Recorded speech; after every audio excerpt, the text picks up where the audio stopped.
Thank you for joining us for the 2024 National Crime Victims' Rights Week Candlelight Vigil. Everyone, please be seated as we invite Christina Rose, Director of the Office for Victims of Crime, to the podium to welcome you to this evening's event.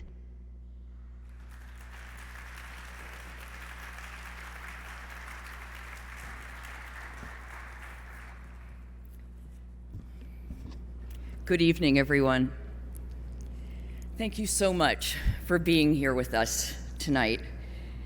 National Crime Victims' Rights Week is about honoring the millions of people impacted by violence and recognizing the remarkable professionals who provide them with services and support.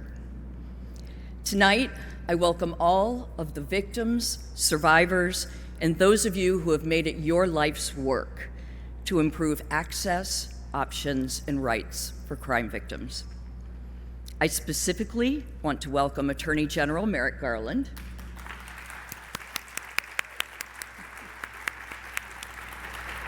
Assistant Attorney General Amy Solomon,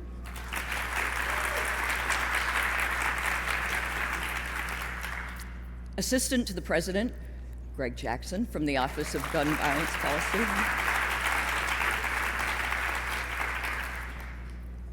U.S. attorneys, DOJ colleagues, and all of our guests here tonight.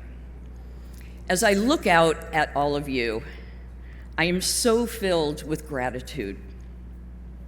But at the same time, I can't help but wish that we didn't have to have candlelight vigils.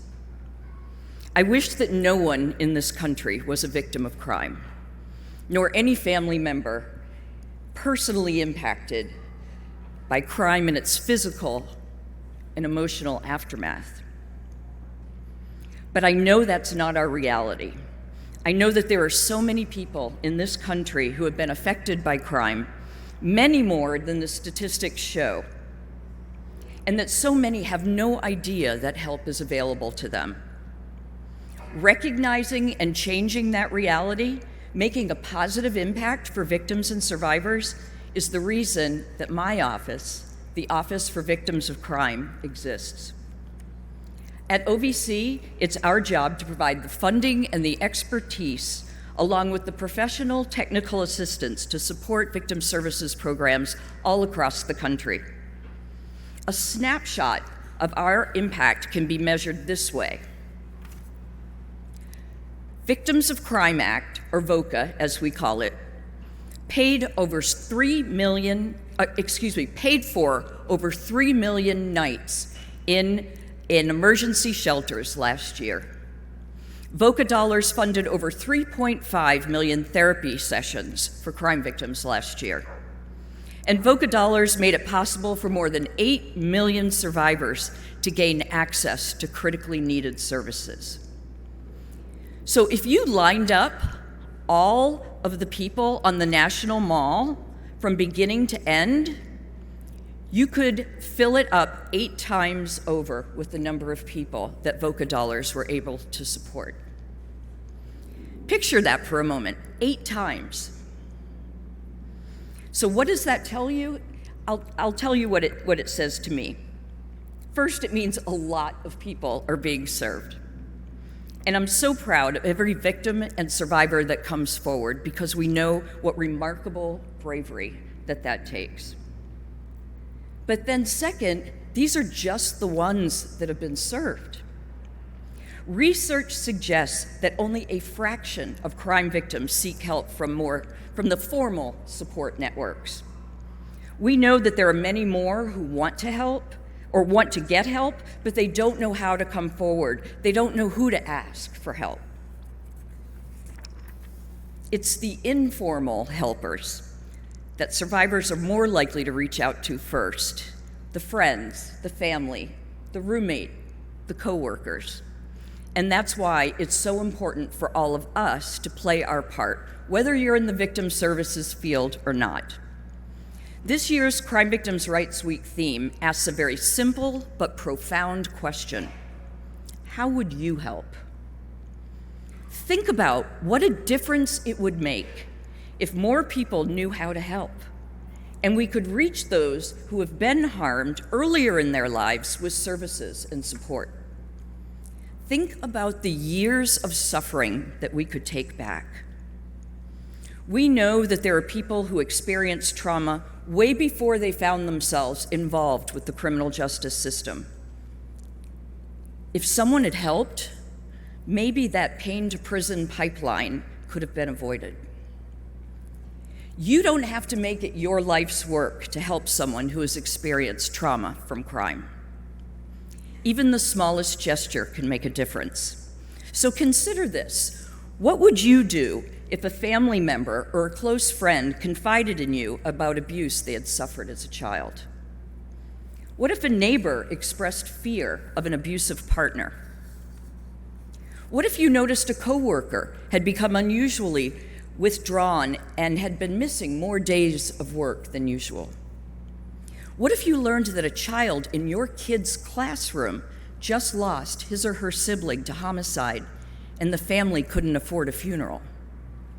What if a friend's grandparent lost their entire life savings to a con artist pretending to be someone else? How would you help?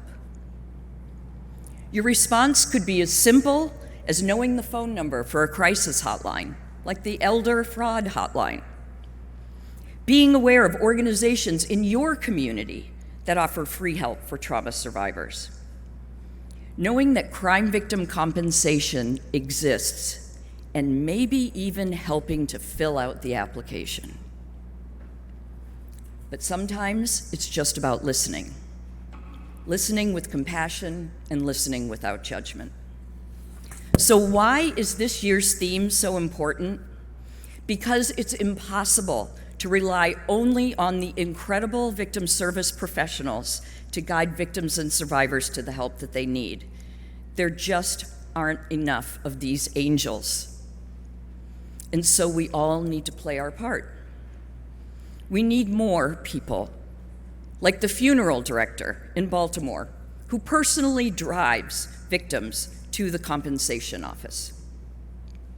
Or the librarian at Marjorie Stoneham Douglas High School, who, after the tragedy there, turned her library into a safe space for students and brought in therapy dogs and yoga and all kinds of stress-relieving activities. Like the bystanders in California who interrupted a sexual assault and brought that victim to safety. Or the medical practice in Virginia that places domestic violence hotline cards in their restroom. By expanding this network of people who can help, we're expanding the options available for reporting and disclosing a victimization. We're expanding access to services, and we're expanding the pathways of hope. Tonight, you will hear from two extraordinary guest speakers and several people in our videos who are playing vital roles in helping survivors find their justice, whatever that may mean to them. They embody the theme of National Crime Victims' Rights Week. For them, and for so many of us here, this work is a calling. You often hear in our field that we didn't choose to do this work, it chose us. Though the reality of crime in our nation is tragic and heartbreaking, tonight's vigil is about hope. Hope that tonight will inspire each person to step up and step into service. And hope that the next hand isn't a survivor's reaching up, but it's yours reaching out. Thank you.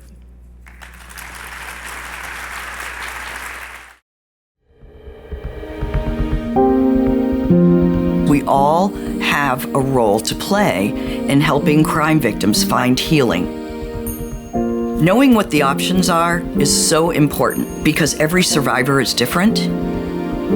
Services are how we operationalize those options. And hope is that catalyst that can change the trajectory of someone's life. You can be the one to give that person hope.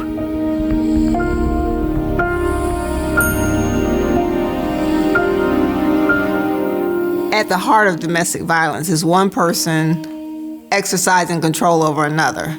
Anything and everything can be used to hold you in that control cycle, and pets are used. Hey, who do we have here? Oftentimes, women do not leave an abusive relationship because they would leave their pet behind. The primary purpose of what we do is to hold space for families with pets. It's trauma-informed care. It teaches both pets and their pet owners how to interact with in a way that reduces anxiety. It has been really cool to witness the transformation when you see people progress to being more confident. And it has been a game changer because this takes away one more barrier to coming into shelter for these women and children. Uvalde, Texas is my hometown. This is a community that has been impacted by ongoing exposure to violence. In the immediate aftermath of the tragedy at Robb Elementary, survivors were in pain. We could think about what kinds of readings might be helpful for them to understand how people that were directly impacted being at the center of experiencing trauma or harm and it rippling out to affect bigger circles. I'm a researcher at the University of Texas at Austin. I reached out to colleagues across campus who I knew had treated children that were victims of gun violence. We realized there wasn't a playbook that could work in a rural town like Uvalde. So we worked with community members to develop a resource guide that is available both in English and in Spanish to start to pull together and help people access those resources. It's inspiring to see the commitment by community members to help each other, especially in these crucial moments when we're trying to support victims and survivors of mass violence. With the Route 91 Harvest Festival shooting, we had people from all over the world, so the ripple effects went across the globe. People within Las Vegas started the gardens downtown as a temporary memorial. It's so important to hear the voices of survivors of crime and to engage with them because there is an opportunity for healing in the process of doing a memorial. As we went about our work as a committee, we looked to the community to provide us guidance, to provide us insight, to provide us with ideas. This was something they could do that they'd never been asked to do before. As an artist and a community member, you never know who you're going to touch. There's something inside of you that you're able to express that will bring joy to other people.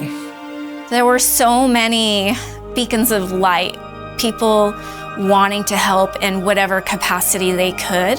This is a memorial to that goodness, to that shared light, and not just the evil that happened that night. No matter who a survivor comes in contact with, that person may be the bridge to the help that they need to find healing. Everybody has a role to play.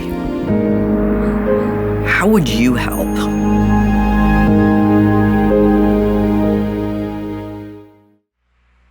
Please welcome Anthony Edwards from Zero Abuse Project to the stage.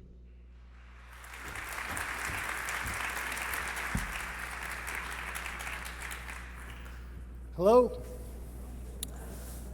my name is Anthony Edwards. I was that doctor who had pretty bad luck on the TV show ER. I also played a naval aviator who got in the back seat of the wrong fighter pilot's jet. Poor goose. I have never trusted good-looking short actors since. I am an actor. I am a proud board member of Zero Abuse Project.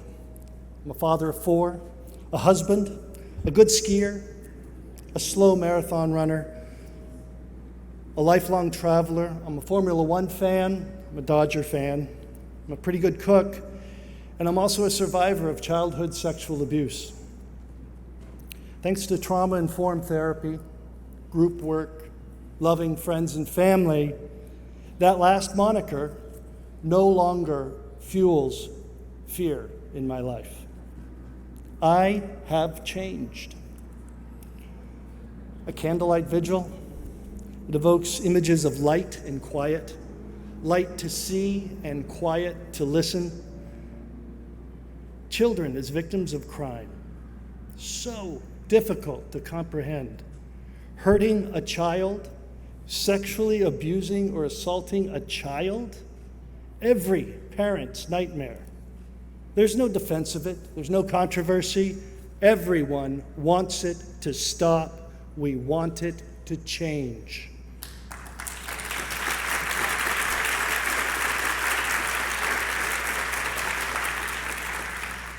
One in 6 men have been abused or assaulted sexually before they turn the age of 18.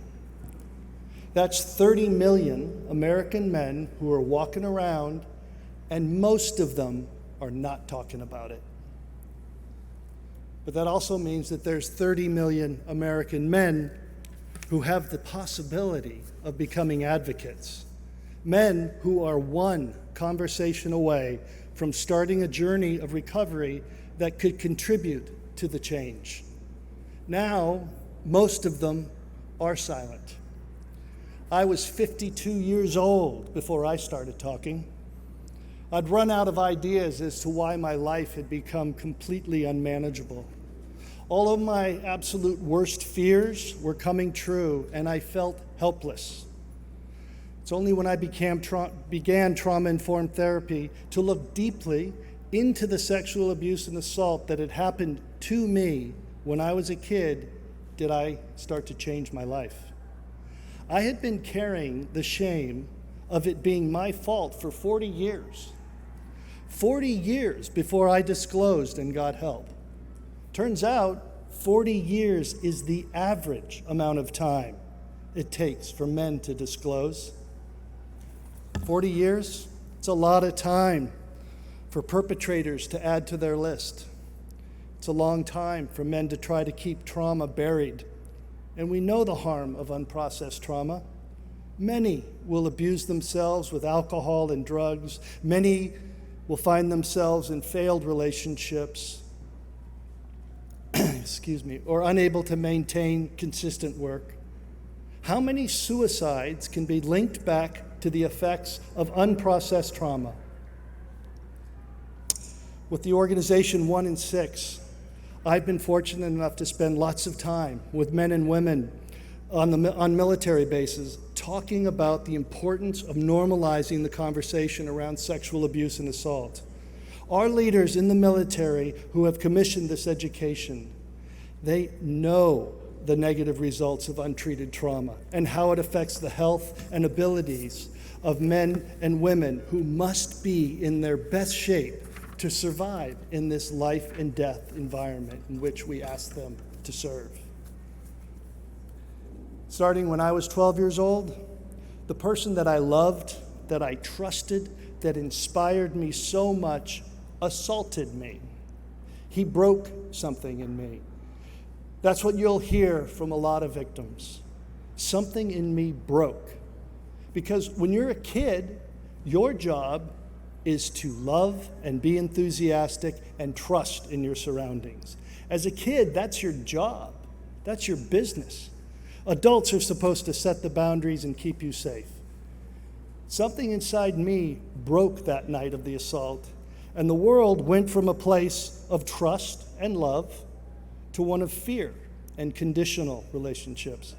I was there in that situation because I wanted to be loved. It was my fault. I carried that most of my life in the form of shame. As a young person, I had no way of understanding how I'd been betrayed by someone I loved to satisfy a deep sickness. And it's that betrayal by a person who used love as a weapon 50 years ago that put me right here tonight. When I was 16, my mom said to me, "Did Gary do anything inappropriate? I heard a rumor." I said, "Absolutely not." I was filled with tears. There was no way I was going to tell my mother. I was filled with the fear that if I told the truth, my world that had been centered around this perpetrator would be destroyed, and me with it. A world that was so powerful that even when directly asked by someone who cared only about my best interests, my mother, I froze. For men, 40 years is the average time to disclose. It doesn't make sense until you look at the power of stigma. It's power to silence. So here's a myth. Men who were abused as children will go on to abuse children. Not true. But that myth, it sure makes it difficult for a young wannabe father to disclose to his wife. Here's a popular one these days. Being gay is a direct link to pedophilia. Absolutely not true. Most abuse of boys by men is perpetrated by heterosexually identifying men. Mine was. Unfortunately, the fact is that people can hear the truth and look away. The survivors of Michael Jackson, James Safechuck, and Wade Robson, they bear witness in 4 hours of the most intense documentary you will ever see, called Leaving Neverland. Yes, Michael Jackson sang a lot of great music, and he did some incredible things, but the man was a serial pedophile, and everyone wants to look the other way. MJ, the musical, it's on Broadway right now, just opened in London. The creators of that had seen the documentary before they brought it to Broadway, when they were trying it out in Chicago, and even commented at the time about how this information made it difficult. They closed the show, waited a little time, and they just changed the name to MJ. Well, they had to, because the original title was Can't Stop Till I Get Enough. I wish I was joking. When they got to Broadway, a lot of smoke and mirrors, and they hid behind a quote, "We do not judge." Do you know what that says to every survivor? Shh, be quiet. No one wants to hear it. They're making a big studio biopic about Michael Jackson right now, and I hope that as child's advocates, we will let our united voices be heard about how detrimental it is for child safety to glamorize a known pedophile.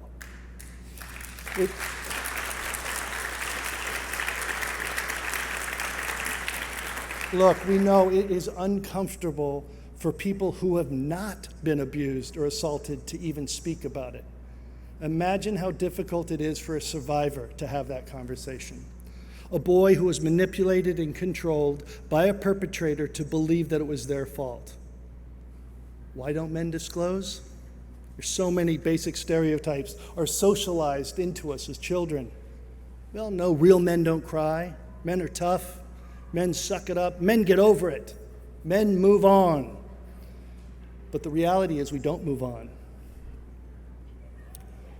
I have good news. It is possible to change stigma. I've seen it happen. I'm old enough. I've been here before. In the 90s, when I was on ER, I had perfectly healthy kids, and a friend of mine had an autistic child. And he started an organization called Cure Autism Now.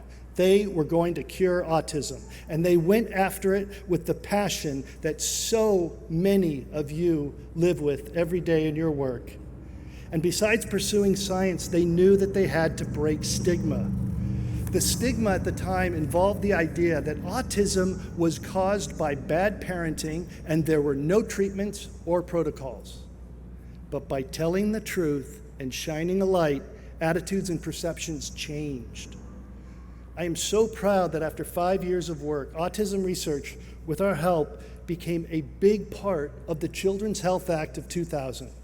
And autism research funding went from federal funding, which was at zero, to $80 million with a signature. We blew up the stigma.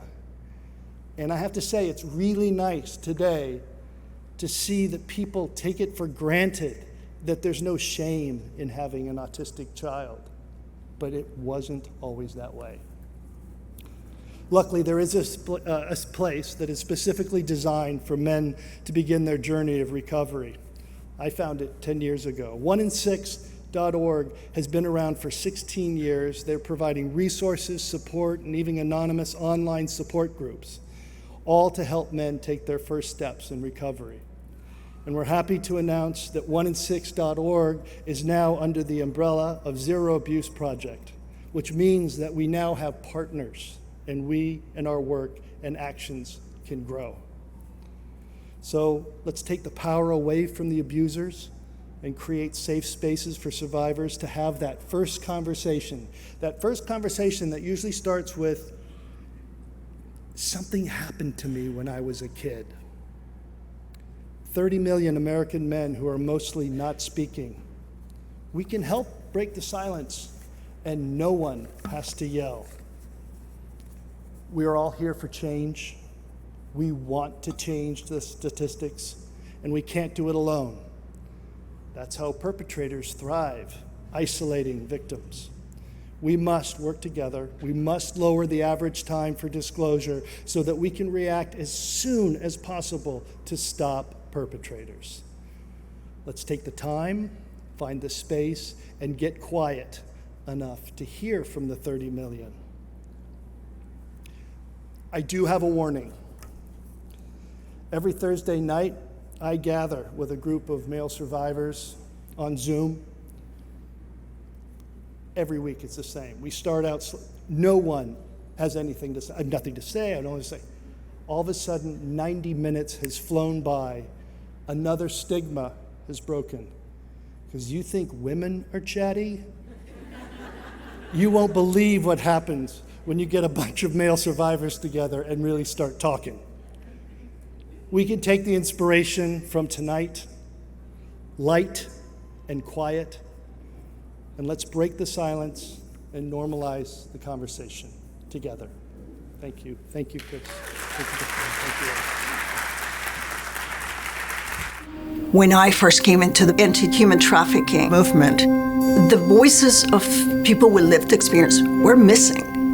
Every single time I wanted to talk about the issue, it was like, let's talk about you. And I didn't want to. I was tired of talking about what happened to me. I wanted to talk about what do we do. By solely using somebody's story at face value for the intention of wanting to bring awareness to what human trafficking is, you are severely limiting that individual's expertise. SETA stands for the Survivor Engagement Training and Technical Assistance Project. We essentially provide training to direct service providers to build meaningful partnerships with those with lived experiences to help agencies improve survivor engagement. We carry out this project with the National Survivor Network and the Survivor Alliance. Survivors are a community with very diverse perspectives. Instead of identifying this person as somebody who has a trauma experience, how do we, as a society or a community or an organization, engage with victims of crime in ways that seeks to enhance their humanity and also seeks to create best practices and better ways of doing things? They're brought in as the expert. We're here to learn from them. Just wanted to check in with you to see how things are going. When you marry peer-to-peer support with survivor engagement, you're creating authenticity in the types of services that you provide. The work that SETA is doing is incredible because I get to do what I feel it's needed to actually do meaningful work, to do meaningful engagement. There is going to be very prepared organizations to deal with survivors and victims and people with lived experience. Bianca's case is a historical sexual abuse case. He did tell me, you better not say anything. And I was scared, so I didn't say anything. In tribal communities, especially within the Pueblos, we still have family meetings. It was at that time that Bianca disclosed what happened to her when she was 8 or 9. My uncle sat me down and he was like, what's wrong with you? Why are you getting in trouble? And that's when I just felt comfortable enough to tell him, this is what happened to me. When she disclosed to family, one family member believed her. If it wasn't for the support of her maternal relative, we would have never known what happened to her as a child. I received communications from Arlene Armijo, the BIOJS victim specialist, who asked me to look in this case. There were some audio CDs, and I started listening to one audio, and it was just very emotional. I was crying, majority of the whole time I was being recorded. I just felt so heartbroken. But at the same time, I felt like this is finally my chance to let it all out. And something, as a little girl holding in the deepest, darkest secret. Delayed reports are not uncommon in tribal communities because there's always that fear of my family's not going to talk to me anymore. They didn't force me to speak about it right away. They just said, when you're ready, we're here for you, we're here to talk to you. I just felt like I had law enforcement on my side to really believe in me, and they really helped change my life around. No matter who a survivor comes in contact with, that person may be the bridge to the help that they need to find healing. Everybody has a role to play. How would you help?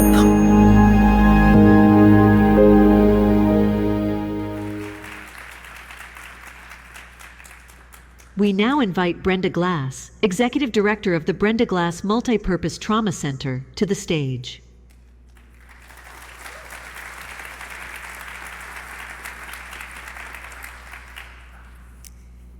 Good evening, everyone. I'm nervous, so please bear with me here. I appreciate you all. So I'm honored to be here, especially as a guest speaker. I'm not a speaker, but I will do my best. So I want to welcome everybody again to the Office for Victims of Crime National Crime Victims' Rights Week Candlelight Vigil. This is a time for all of us to come together as survivors and supporters of survivors to honor our journeys, resilience, and strength. All of us here are here because we empathize with the need to help survivors in regaining stability, maintaining hope, and attaining healing. My name is Brenda Glass, and I'm the founder and executive director of the Brenda Glass Multipurpose Trauma Center in Cleveland, Ohio. And like each of you here this evening, trauma recovery centers envision a world where survivors of violence get the help they need to heal. There are 52 trauma recovery centers, and they're also known as TRCs, in 12 states across the country. We have a National Alliance for Trauma Recovery Centers who is committed to bringing these centers of hope and healing to every community in every state. See, TRCs provide critical, wraparound, comprehensive services that survivors need after experiencing victimization. Trauma recovery centers serve as trauma-informed helping hands that provide well-coordinated case management, housing, transportation, mental health, physical health, psychosocial services, psychotherapy, legal advocacy, and navigation of the victim's compensation. So now I'm gonna tell you about me. As a child, I grew up in an impoverished community where most of the families that lived there were struggling to have decent food, adequate housing, keeping our utilities on, and just staying alive. For our family, we always had a roof over our head, but we frequently did without all of our utilities being on at the same time. My mother was a victim of domestic violence. She's now deceased, but she was a wonderful woman who was determined to keep her children together. So she was afraid to seek assistance from governmental systems to keep our bills paid and to recover from her violence. So much chaos was in our world that by the age of 13, I had seen my share of physical, sexual, and gun violence in our community. I came to believe that this was all life had to offer me. Oh, I knew other people had good lives, but the cards that I was dealt was filled with doom and gloom. To make matters worse, things started happening on our doorstep. I was raped at gunpoint at the age of 13 by men I thought I could trust. These were men that I thought believed in what I believed in. I thought they wanted to make a difference in the world. I thought they wanted to make a difference in the Black community. I thought they wanted to invoke equality in our society. I can also remember waking up to cries for help one morning and finding a very close friend of ours dying on our front porch from a gunshot wound. He had tried to intervene in a domestic violence dispute between another friend and his female partner, and he had made his way to the only place that he knew he could find help, which was my mom's house. From that point on, it was clear to me that nothing good would ever happen to people in our hood.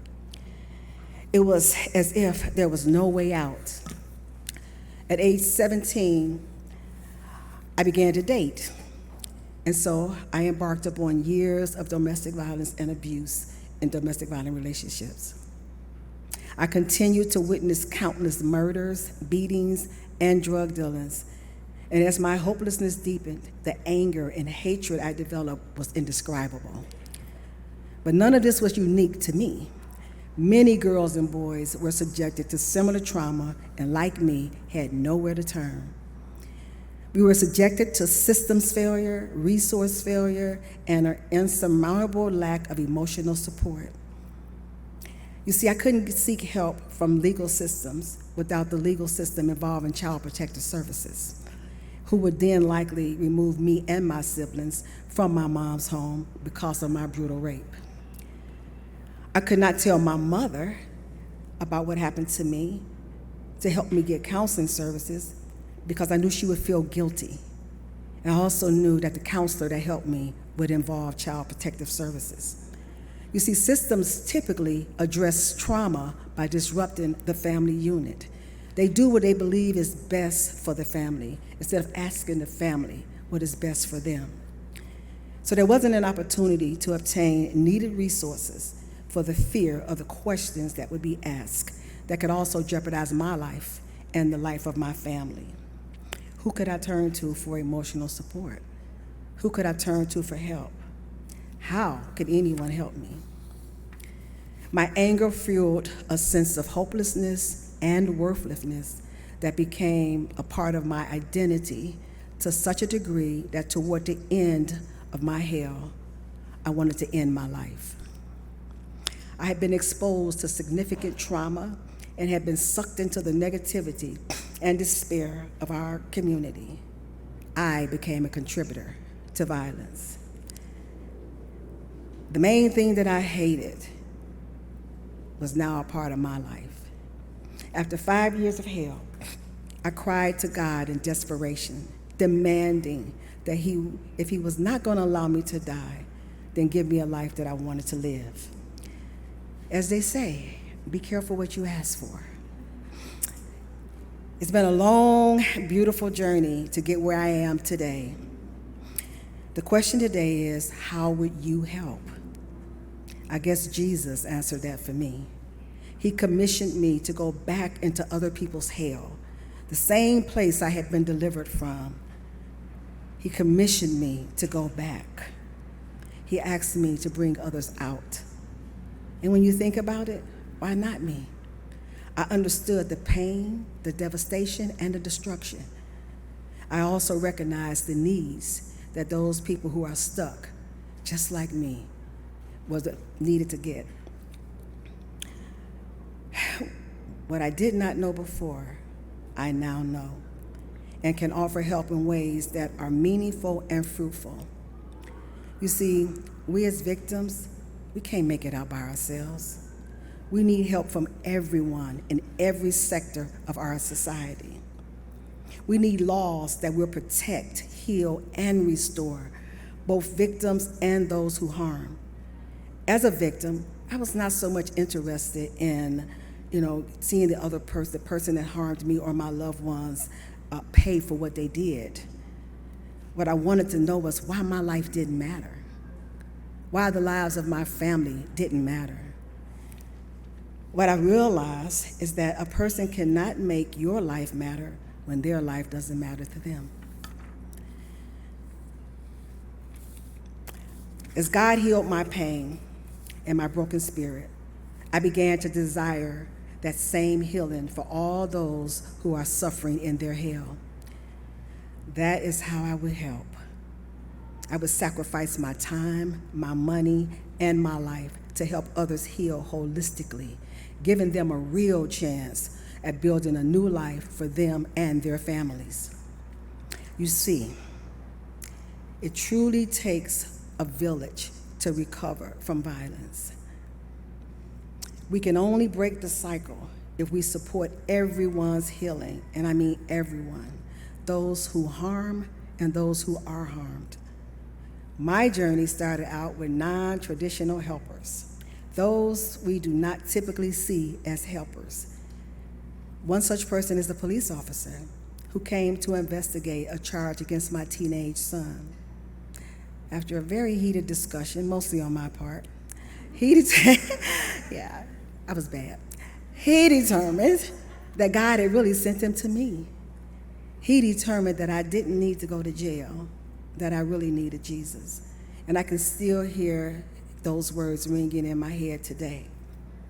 Then there was the little children who depended on me to clothe them and feed them because their parents were substance users and were unable to supply for their needs.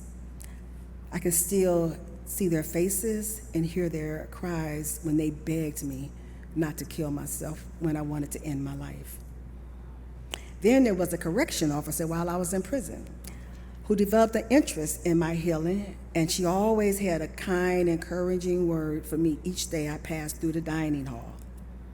And I can't forget my sister, my older sister. Never thought crime should ever enter into our family, never believed that somebody like me could turn out to be the person I had became. So she gave me a once-in-a-lifetime chance to rebuild my life after I was released from prison.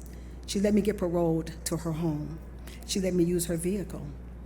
And she advocated for me to get hired in a field that would not normally hire formerly incarcerated individuals.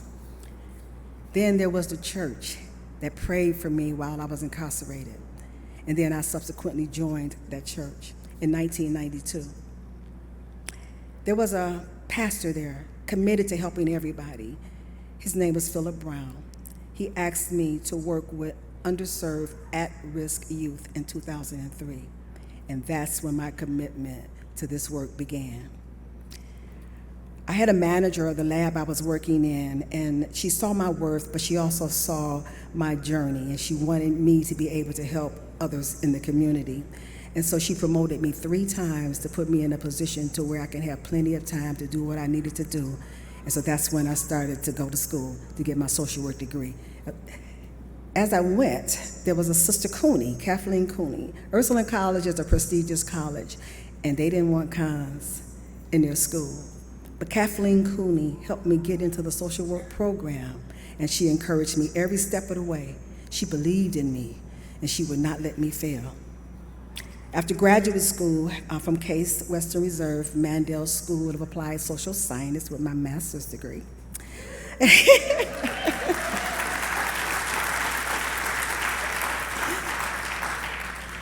I obtained employment at an agency who would be approached by the Attorney General's Office of Victim Services that realized the need to bring TRCs to Ohio. This was the pivotal point in my journey of healing and service. I applaud then Attorney General Governor DeWine and Michael Sheline for working tirelessly to establish 5 TRCs in 2017. But thanks to Ohio State Attorney General Dave Yost, TRCs continue to be a tremendous force of healing in Ohio.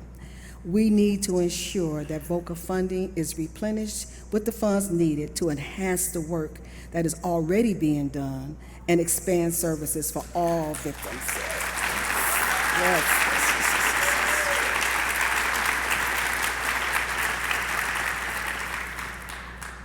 Then there is an organization called the Alliance for Safety and Justice. These are the greatest advocates that any victim could ever have. Their leaders' personal experiences ignited the fight for justice, services, and funding for underserved crime victims across the United States. They also built an advocacy network of survivors called Crime Survivors for Safety and Justice, who now have about 2,000 members.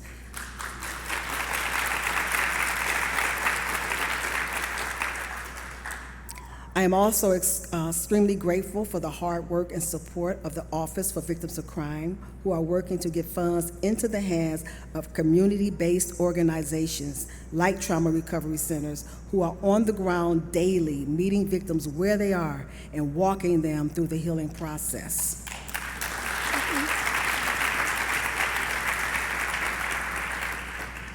I believe without a doubt that each and every one of us can help. I believe it because of my own personal experience.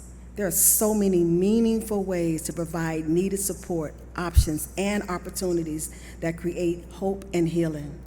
Thank you, Director Rose, for recognizing that my lived experience and journey are worth being acknowledged and shared as an example of how we all can help. Thank you for inviting me to speak at such a prestigious healing event, and for your efforts in ensuring that crime victims get the help they need so desperately. You see, it really does take a village.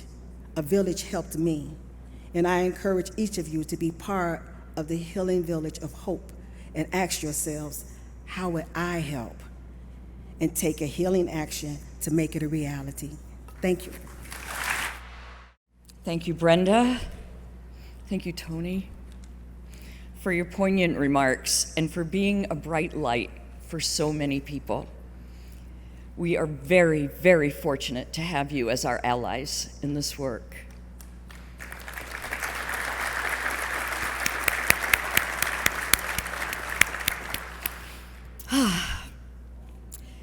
Now it's time for the lighting of the candles. And please rise if you're able. Each of you should have received a battery-operated candle when you arrived. Please switch it on now. We light these candles tonight to honor all of those impacted by crime. We especially pay tribute and keep in our hearts all of those whose lives were cut short due to violence. We gratefully acknowledge the victim service providers and the allied professionals who work every day to demonstrate that nobody is alone and everyone is deserving of help. Let us hold a moment of silence for all of them.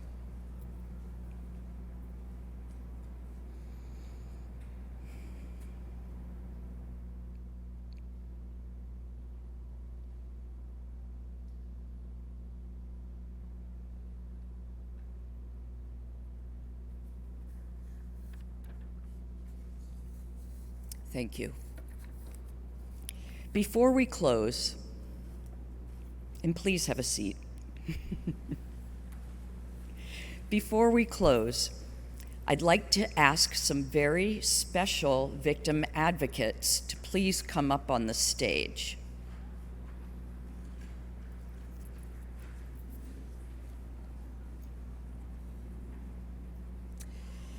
Some helpers, as you can see, come with 4 paws and waggy tails.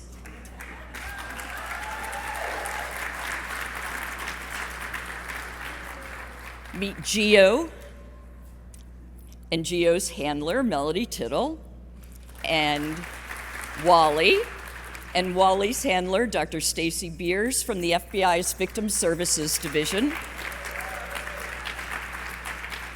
Geo and Wally are what's called facility dogs, and OVC has been proud supporters of their work since 2015. They have been deployed to many mass violence incidents to support families, victims, and first responders. I have personally witnessed the power of their presence and how they're able to offer a moment of reprieve, even a smile, in the immediate aftermath of a tragedy. They've even joined us at OVC to hang out with the staff from time to time. I'd like to take a moment to recognize all of the crisis response canines, facility dogs, and therapy animals who provide hope and comfort to victims of crime.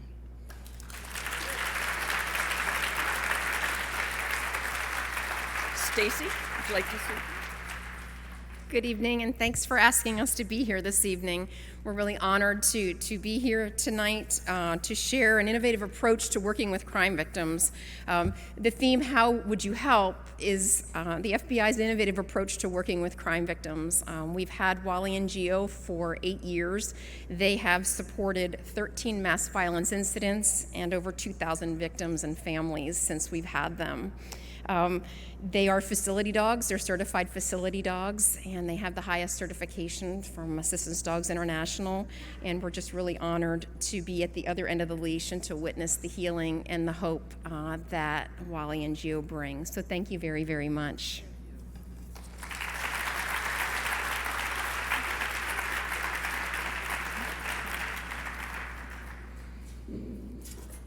Thank you so much, Gio and Melody, and Wally and Stacy, for being with us tonight. We are grateful for your service to America. I want to thank the American Pops Orchestra.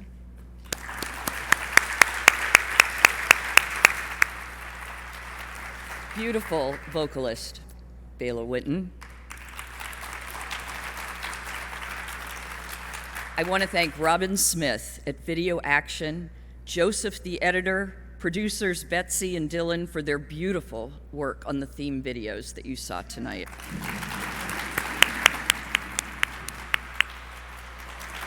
Our ASL interpreters, Renee Berteau and Mia Engel. And our wonderful and eloquent speakers, Tony and Brenda.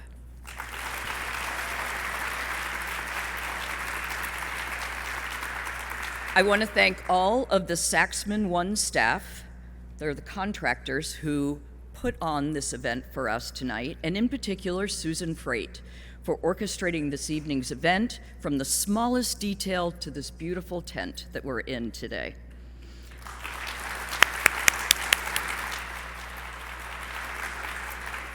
A huge debt of gratitude goes to Emily Bauernfeind, our OVC Communications Director, who puts her heart and her soul into this event every year.